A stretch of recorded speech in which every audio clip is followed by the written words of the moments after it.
Oceaner över nu Salem. 5 fina fröknar ska aldrig dra hem. Lyden nu. Brawa dla Dawida na rozgrzewkę, słuchajcie. Dobry, dobry. W odróżnieniu od wczoraj dzisiaj Henrik będzie sam, żebyście mogli się skupić tylko na jego osobie. Przypomnę drobne zasady.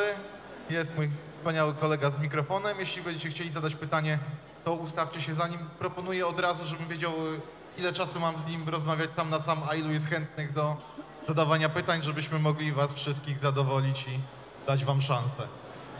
Przypomnę tylko o tych 3 zasadach. Nie prosimy o selfie, nie prosimy o autograf, ani o przytulanie się.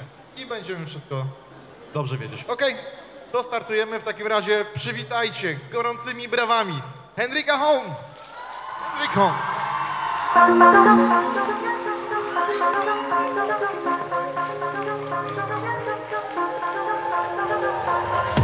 Oceaner över nu Salem. 5 fina fröknar ska aldrig dra hem. Lyden nu. They are waiting to you. Is this working? Yeah, it is. Yeah. Nice to see you. First, I will ask you what happened yesterday. What did you try in the restaurant? Because I know that you went all for Polish food. Yeah, we had a Polish menu yesterday, so we had pierogis. Is that the correct way to say it? Pierogis, yeah? I'm waiting when you will name the soup. Come on, try it. Żworek. Yep. Yeah, thank you. Dziękuję. I'm trying to learn some Polish when I'm here, so I'm having a good time. Okay, weren't you a little bit surprised that a Scandinavian show is so big in Poland? Because usually the shows that are big here are American or British. So what was your reaction when you came here and saw the crowd coming here, especially for you? Yeah, first of all, Norwegian TV shows going out to the world, especially Poland. I don't think that ever has happened before, so that's amazing. But second, I always knew about the Polish fandom. I've met a lot of people, and I knew I would be greeted very well. So it feels great. Yeah, you're such nice people. Yeah, so you received many love from the fans. Yeah, when they so were much doing love and autographs. hugs. Yeah, it was great. And tell me, how did it all begin for you? When did you think about becoming an actor? As not a hobby, but a thing to live, to profit from? I did a TV show when I was 15, 16. Half brother. Right. Good man. And I was finishing middle school? No. Yeah, middle school. And I thought of it as a lot of fun. But that was the point when I really realized I can make a living doing my passion. Because I was doing a lot of theater commercials before that because my mother worked in theater. So after Half Brother, I went to high school where we had a fantastic drama line. And we had a high school musical comedy. I don't know what it's called. In Norwegian it's called revy. And that's where I got my happiness from doing it. Standing on stage, exploring my acting. All right, so in which kind of acting are you best in? What do you feel is your major? Comedy, drama? You know what? I'm the kind of person that don't want to limit myself to one kind of acting. I really have to try before I know. But personally, I watched all those genres, so I really like to try humor, drama. I've done mostly drama, but humor and action, like good action movies, I love it. I would like to see it. Okay, and when did the Skam approach you saying, we need a new character in our show, maybe you would try, why not come to the casting? Yeah, it wasn't just like that, because as we talked about yesterday, it was a huge hit in Norway, the first 2 seasons. So they put an ad out in the newspaper, and it says like we're seeking new actors from Norway between the age of 17 and 19, I think. And I was just in that area. So they didn't contact me. We had to send in resume to see like. So you have to fight for it.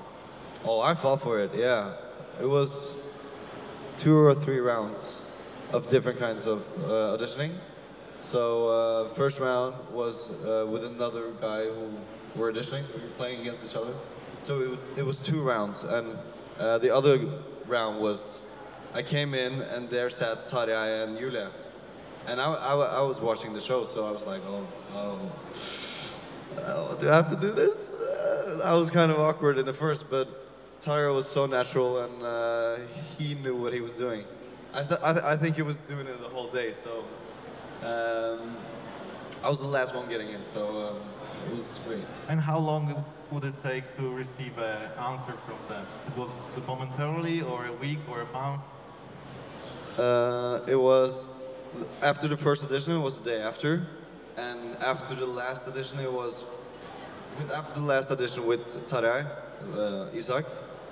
I felt really, really bad because we had an improv exercise, which we went into something like, he's going to tell me that he had sex with my girlfriend. And I was going to react to that, and I was so committed. So when I left, I was still in that funk or that feeling. So I got home and was so depressed. I was like, oh no, I screwed this up again. And then I got a cell phone from Julia, who was like, so Henrik, what would you say if I told you that you were the new character in Skam? And I immediately started like, yeah, yes, oh yeah, of course. A little more than that, but I can't do that on stage here. It was great. I see we have a little crowd with the questions, so I think we will start. Yeah, cool. All right. You can stand up, come on. Hi, Henrik. Hi. First of all, I love you. I just wanted to say. I love you too. Nice flag. Thank you. Thank you. Okay, so I have 2 questions for you. First is, what is your favorite song from the soundtrack of Skam? I hope you say Gabriel. I love Gabriel. Thank you. Okay. You know what? The day we actually shooted that scene, well, the day before, Julia came to me and asked me, we're having this scene tomorrow, and we want you to sing in it. And I was like, okay. I'm not that comfortable with singing. I like singing alone. I love singing, but not in front of people. I get you. So she was like, do you have any suggestions to songs? And she really wanted to be a Norwegian song. So I was first like, maybe Aha, Take On Me. Have you heard that one? Yes. Yeah, it goes like. Go on, go on. Yeah, no. I'm not gonna start. But then she was like, no, it's too classic. And this hit, Gabriele's song, was the biggest hit in Norway the year before.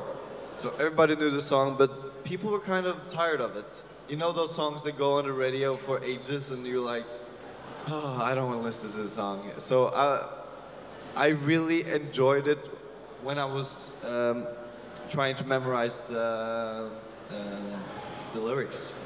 And now I love this song because it has a special meaning for me. I do too.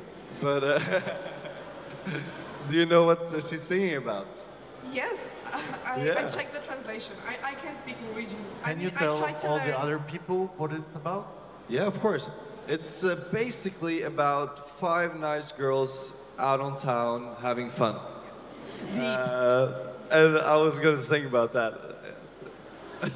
Nice. Okay, so the second question is a little bit more deep. Is if there were to be another season of Skam all about Evan, what do you think it would be about, and what would be his inner conflict we have to overcome? You know what? Since Skam is now being internationalized in a way that they're making Scum from every country of the, like, eight countries, I think now. Yeah. And Yuli is a part of making as well. So, to answer your question, if it's going to be another season, it's going to be like a reunion season or something about everyone, how's the life is. I think that's what all the actors dream of. In like 10 years, maybe 20 years from now, hopeless. After a good career, we can go back to Skam and like still be good friends, have fun on set. Thank you. Thank you so much.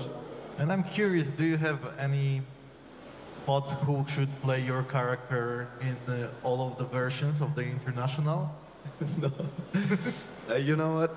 I don't think they're gonna make the same characters.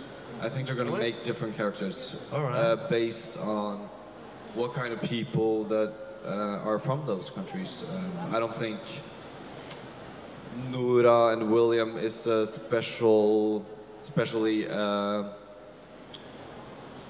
not necessarily a Belgian kind of team, or Isaac and Evan isn't especially American kind of teams. So I think they're trying to make it as personal as they did in Norway, so trying to make characters that are real to the people who live there. Okay, so it will not be a real copy, like one-to-one of the show that... No, I don't think so.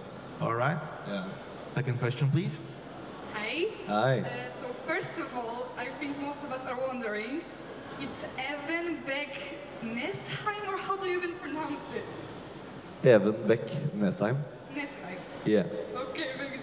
And my question is, you played a bipolar character. So my question is, have you ever had an experience with bipolarity before the show, or it was just like first together?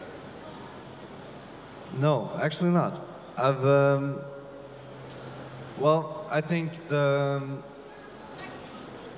maybe. I might have been with people who has it, but that's the issue about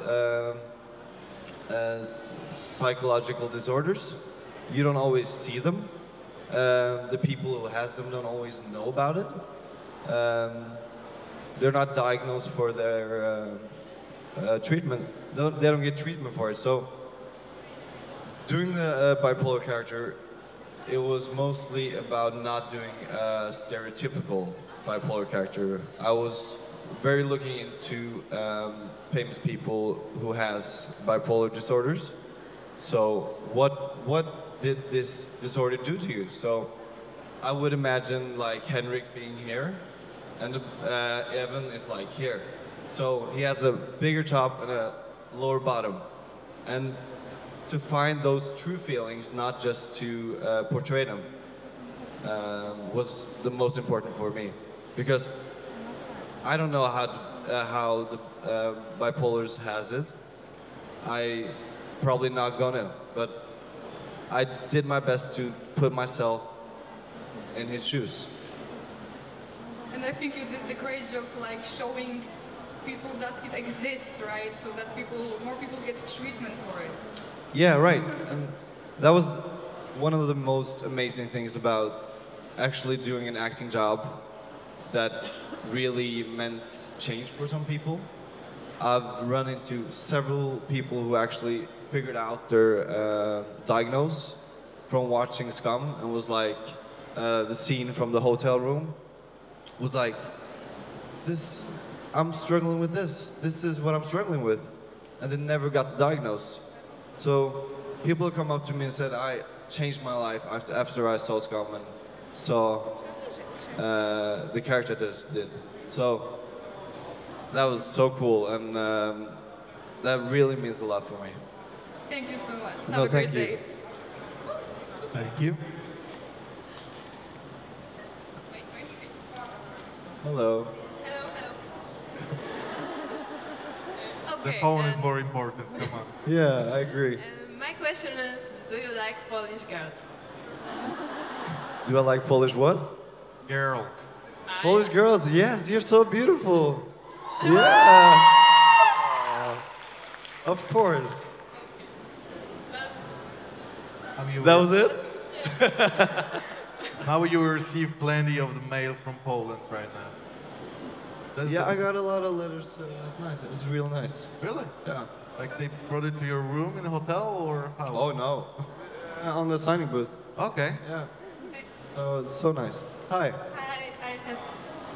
I would like to tell you that you're amazing, first of all. And I have a question about how did you feel about acting such real series as Skam? Like it was taking part in real life for us, like in real time. How did you feel about it? How did I feel about doing such a real show? Yes. I thought it was really fun to actually have something not very fictional, something that people actually believed in. And I know some fans actually believe that we are the characters that we portray. And that's the negative side of it, because it's very good to see an audience. I think the reason people feel so touched and really feel with everything that happens is because of this, because people believe in it. And I see a lot of fiction where I don't believe a second of it. And then I am not able to feel with the characters, relate. So it has a very positive side and a negative side, as everything. Okay, thank you. Thank you so much. Hi. Hi. First of all, I wanted to thank you for portraying Kevin so beautifully. And my question is, I was wondering, do you think that meeting Isaac makes Evan feels more like himself, more open and more naturally? Yeah, I think when Evan meets Isaac, he really sees that there's a part of me I've never examined or looked at. So the big part with Isaac and Evan, which makes it so magical, is that they're so free, because they're breaking out of like the chains and everything, and they really could be themselves with each other, be more gentle, be more nice, and actually make other people feel well as well. I think you are right. Thank you very much, and I love you. No, thank you. I love you too. Hi, Henrik. I'm Hi. Magda, and I love all the cast of Skam. You guys are so amazing. Thank you. And I wanted to ask, which scene was the hardest and which one was the most memorable to shoot? You said which one was the hardest and which one was the Was the most memorable? the normal? Memorable. Memorable. Yes. Yeah. Okay. I must say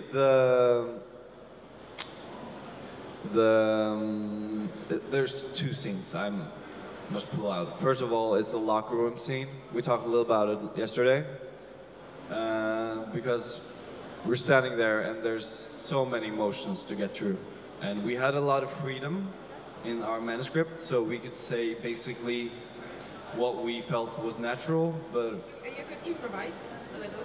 yeah, some of those scenes where we really had to feel something, we had to feel that it's real. So if there was something in the script that wasn't natural to either me or Tyra, we was like, we have to say something else. But Julia was very cool with it. But the most important thing is like, when you go to a script, it's many points that you have to get through. So there was one point where he was like, I ditched Sonia. Now I can be with you. And then he goes down again, and then I get up again. And it was like, that was very hard as an actor to go through a lot of emotions in one scene. But like the worst technical scene was the one in the waters, underneath the water. That day was crazy. We started so early, got up to this beautiful house in Oslo, who has a swimming pool in the basement.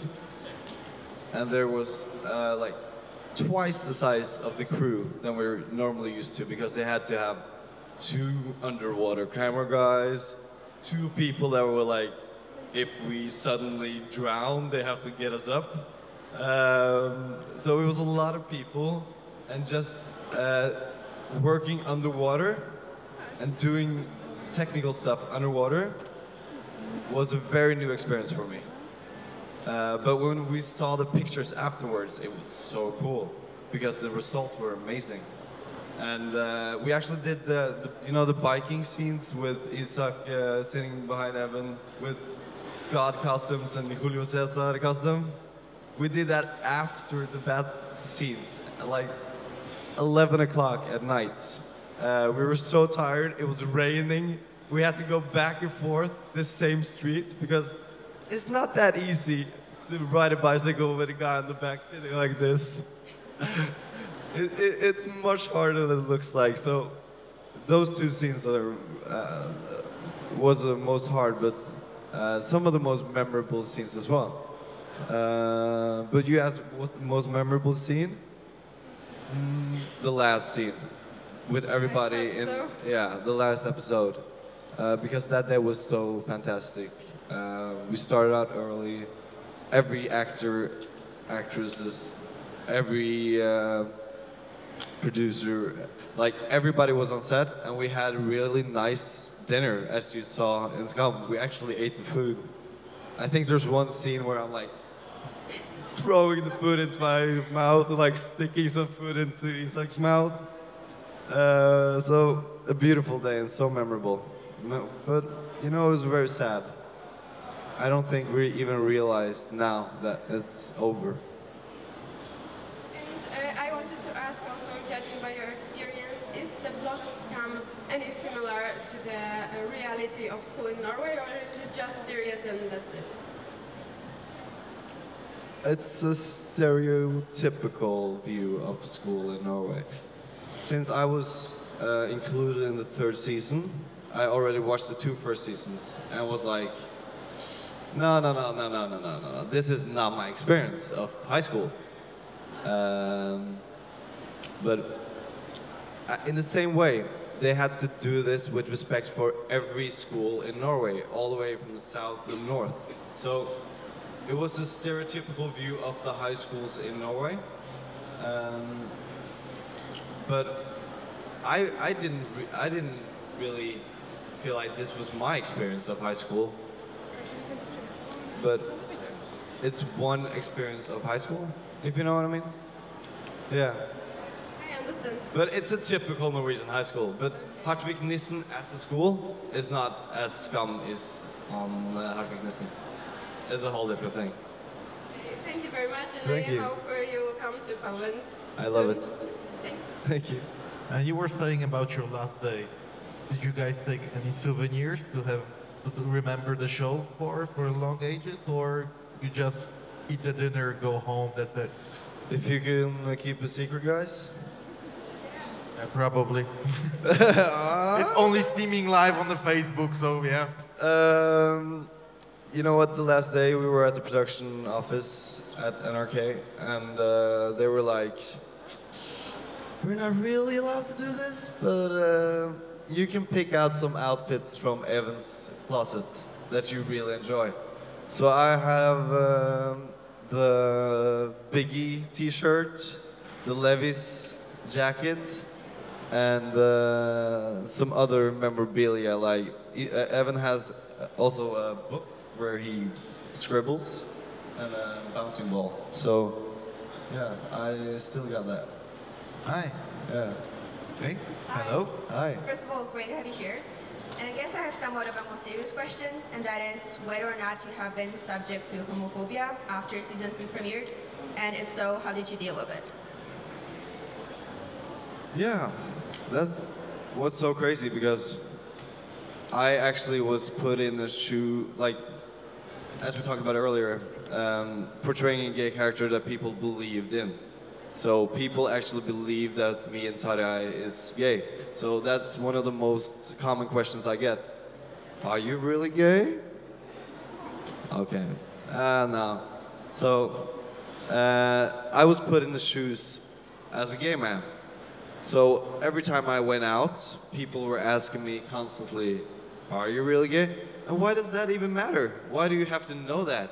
And even going out on a bar, I really experienced homophobia in Norway where I didn't believe that it was a big thing. So that was so awful, and that really opened my eyes that we're not there yet. We're not, like, not everybody has no judgment, unfortunately. So I thought it was really horrible to see it with my own eyes, but I got to experience it. And it's not nice to be called a fucking faggot or like, it's not cool. And why does people do that? Well, probably because they have it really bad with themselves.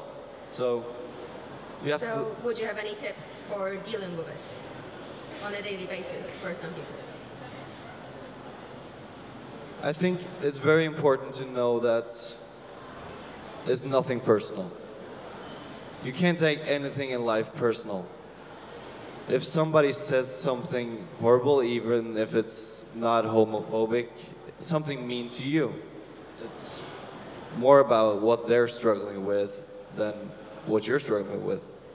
And if you can live a life without taking anything personal, you're gonna be very happy. Thank you very much. Thank you. Haters gonna hate. That's what they say. Yeah. Yeah. You cannot do anything about it. Hello. Halla.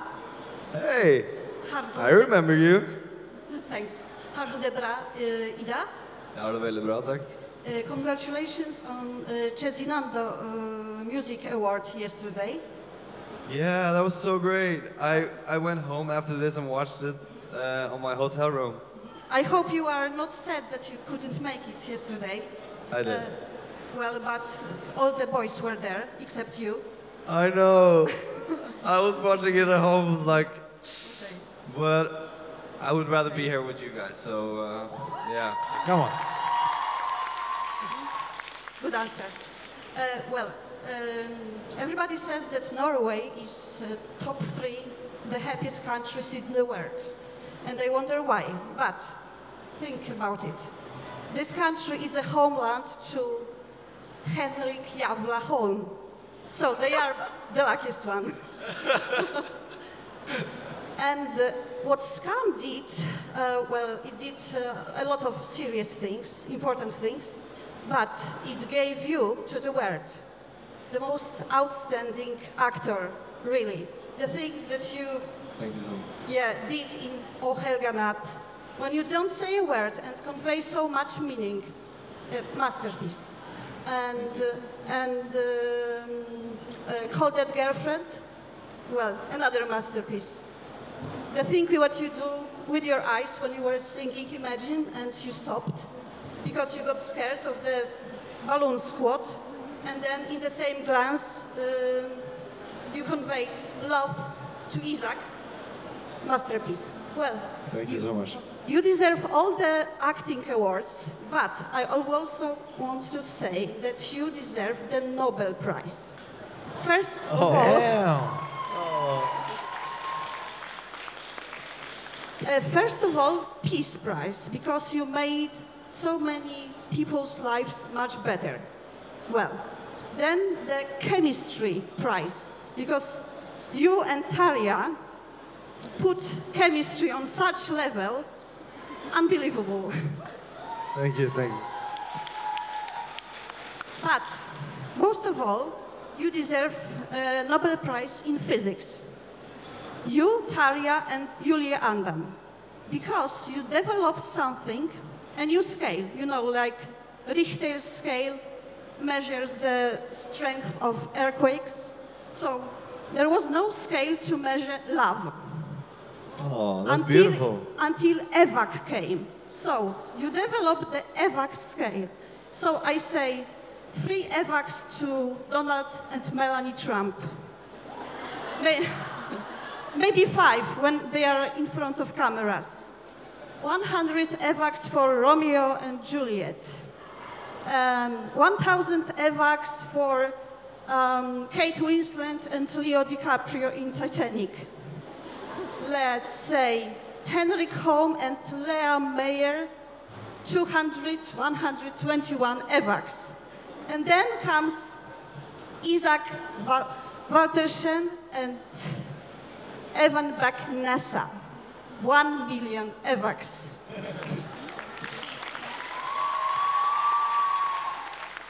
Is there a question in Yes, this yes, answer? there is It's a beautiful poem. You should write. I have actually I have a lot of questions, but I will ask just one, a little one. And I don't want you to tell the truth. The answer is simple, and think about it. Wakloka. Don't tell the truth. Elva. Wakloka. Okay, first translate the question, because I She don't know says, this language. what's the clock? And Shuen. tells me not to tell the truth. Yes, Shuen Shuen. Shuen. I said 11. Shuen. I agree. Sers? Sers? Sers? What the hell is going on? I lost the control of the panel and I don't like it. I was trying to reenact the scene, yes, in episode 4. Yeah. Yes, when Evan asks Isaac, Wakloka, Shuen. Sers? Ser? Yeah. Well, wie sticker? Nóż was. Okay, You know all the manuscript. That's great. I didn't even remember that. Bravo. Thank you so much.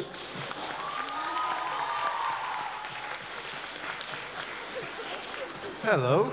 Hi. So first of all, I want to thank you for coming here because I'm actually traveling from Belgium just to meet you. Oh, wow. Welcome. So This is a thank long you very trip. much. Thank you. My question is a question a lot of people ask, at least a lot of my friends, and which are fans, of course. So this is very important to us. What about behind the scenes part 2? We need it. I know you've been wondering about that. You need it? Yeah, it's been like 4 months. I know. Yeah, we know too. They are counting. Actually, I've thought about posting it. Yeah. But it has to be the right time. Okay. Yeah. But And I when can is the promise right like time? within a month. Okay. All right. There's some special dates coming up, you know. That's good. I want it to be like anniversary kind of. You will be But forgiven. you never know. Maybe I have part 3 and part 4 as well. So and maybe part 5. I don't know. Thank It you will so be You a have, saga. you have to save the good stuff. Thank you. Thank you so much. Okay, we have time only for 2 questions. Hi. Hi. I really want to know if you, as a person, when you were in the school, did you take part in the Rusbus? The Rusbus? Yes. I did. Yes? Yeah. Oh. Can you tell us something more about how it looks like? Yes. Actually, in Skam, Rusbus is portrayed as a very like. Now it's Russetid, and it's a lot of work. You start in first grade in high school, like who's your friends, who can I be in a bus with, and you find your friends, and there's like groups of both guys and girls who get together and start discussing. Like, first of all, we have to have something called Deknam, which is like the first thing you release, which is like we're this crew, but like 3 months later you come out with a concept, which is going to be the concept for the bus, and then you get artists to make music for your bus. A lot of work. A lot of work. You have to paint the bus. You have to.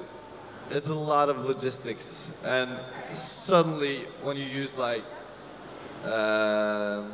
maybe 25,000 zlotys, you're like, okay, now it's the rest of the time. And you go on partying every day, every night for 1 month, and it's absolutely exhausting. Oh, sounds really cool.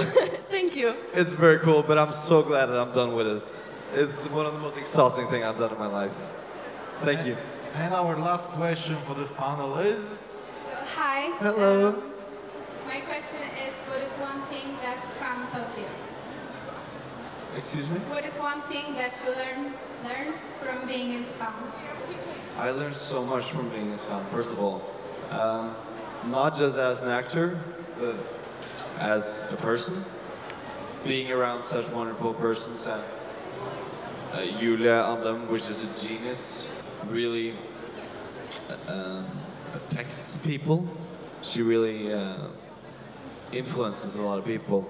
And what I saw her do with entertainment in Norway was maybe like one of those things I learned very much about as an actor, that I want to do things that really affects people, not just make common entertainment, but real characters that really affect people and makes them feel something.